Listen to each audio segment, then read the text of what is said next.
వారు వచ్చి మన పూజను స్వీకరించడానికి ఆ పటంలో వచ్చి కూర్చున్నారు అని భావించుకున్నాం. భావించుకొని ప్రతి పూజలో కూడా షోడశోపచారాలు చేస్తాం. షోడశోపచారాలు అంటే ఏంటి అని అంటే, స్వామిని పిలిచాం, ధ్యానం చేశాం ఫస్ట్, తర్వాత స్వామిని పిలిచాం, రమ్మని ఆహ్వానించాం, వచ్చిన తర్వాత ఆసనం వేశాం, కూర్చోడానికి ఆసనం వేశాం. తర్వాత పూర్వకాలంలో, ఇప్పుడంటే అందరం మర్చిపోయాం కానీ పూర్వకాలంలో ఏం చేసేవాళ్ళు, ఇంటికి రాగానే కాళ్ళు కడుక్కునేవాళ్ళు, పాదయోహపాద్యం, కాళ్ళు చేతులు కడుక్కునేవాళ్ళు, ముఖం నోరు పుక్కిలించేవాళ్ళు.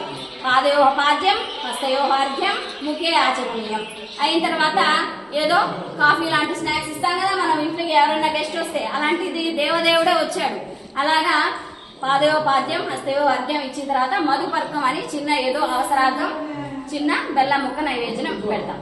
ఆ తర్వాత స్నానానికి వెళ్ళమని శుద్ధోదక స్నానం, పంచామృత స్నానం చేయించాం. ఆ తర్వాత వస్త్ర యుగ్మార్థం అక్షతం ఇచ్చాం. ఆ తర్వాత యజ్ఞోపవీతార్థం అక్షతం ఇచ్చాం.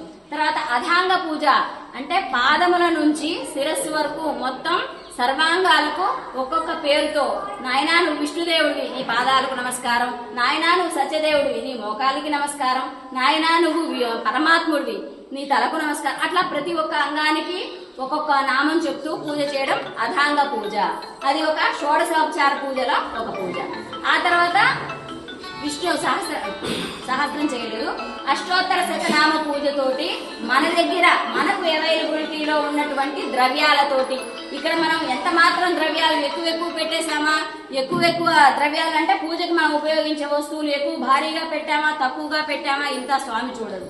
స్వామి చూసేది ఏంటి అని అంటే మనలో ఎంత మాత్రం స్వామిని నింపుకున్నాం, మన మనసు నిండా ఎంత మాత్రం స్వామిని నింపుకున్నాము అనేది మాత్రమే స్వామి చూస్తాడు. మనకి లలితా సహస్రనామాల్లో కూడా ఒక పేరుంది, భావన మాత్ర సంతుష్ట.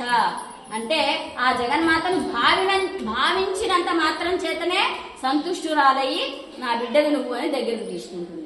అలాగే ఏ దేవతామూర్తి అయినా మనం భావించినంత మాత్రానే అయ్యో నా బిడ్డ నన్ను తలుచుకుంటున్నాడే అని ఆయన మన దగ్గరికి వచ్చి మనం చేసే షోడశోపచార పూజలు అందుకున్నాడు. ఆ తర్వాత అష్టోత్తరం చేశాము, మనకి చేతనంత నైవేద్యం సమర్పించాము, మంగళహారతులు ఇచ్చాము, మంత్రపుష్పంతో సంతృష్టి చేశాము. అయితే ఇప్పుడు ఏం చేస్తున్నాము, అక్షింతలు తీసుకొని అంటే అపరాధం, నాయనా మాకు తెలిసో తెలియకో ఉన్న వస్తువులో లేని వస్తువులో ఏ విధంగా చేశామో అవంతా చూడకు నాయనా, స్వామి తండ్రి మా మనసును చూడు, మా మనసు నిండా నిన్నే నింపుకున్నాము. ఒక పర్వమాసంలో ఒక పర్వదినాన అందరం కూడి సంతుష్టులమై చక్కగా చేసుకున్నాము. మమ్మల్ని అందరినీ కూడా చల్లగా చూడు, లోకా సమస్త సుఖినో భవంతు. లోకం మొత్తం సుఖంగా ఉంది అంటే లోకంలో మనం కూడా సుఖంగానే ఉంటాం కదా, అదే కదా మన సనాతన ధర్మం చెప్తున్నది. సో అందరం కూడా చల్లగా ఉండాలి, తెలిసి తెలియక చేసిన తప్పులను మన్నించు. మనం ఇక్కడ కథలో కూడా ఆయన అనుకున్నాడు, సత్యనారాయణ స్వామి వ్రతం చేస్తాను పిల్లలు పుడితే అన్నాడు. పిల్ల పుట్టింది, కళావతి అని పేరు పెట్టుకున్నాడు. ఆ పుట్టిన పిల్ల పుట్టంగానే ఆయన చేశాడా, లేదు వివాహ సమయంలో చేస్తానన్నాడు. పోనీ వివాహ సమయంలో చేశాడా, చేయలా. అన్ని పరీక్షలు పెట్టి నువ్వు చేస్తావా చేస్తావా అని స్వామి కూర్చున్నంత వరకు ఆయన బుద్ధిరాలా చేయలా. మనం అలా కాకుండా ఆ కథ నుంచి మనం కాస్త బుద్ధి తెచ్చుకొని స్వామిని మనం నెత్తిలో ఉంచుకొని మన శుభకార్యాలకి మంచి రోజుల్లోనూ మనం చేసుకుంటూ ఉన్నాం కదా, ఇదే ఆచారాన్ని మన పిల్లలకు కూడా అందిద్దాం. సో ఇది అపరాధ సహస్రాణి క్రియంతే అహర్నిశం. మంత్రహీనం క్రియాహీనం, మంత్రహీనం క్రియాహీనం అంటే మంత్రంలో లోపాలున్నా చేసే క్రియలో తప్పులున్నా మన్నించు స్వామి అని చెప్తున్నాం.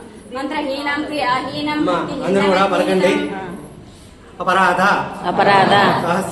సహస్రాణి శ్రీయంతే అహర్నిశం మయా దాసోహం ఇతి మాం మంత్ర క్షమస్వ జనార్దన.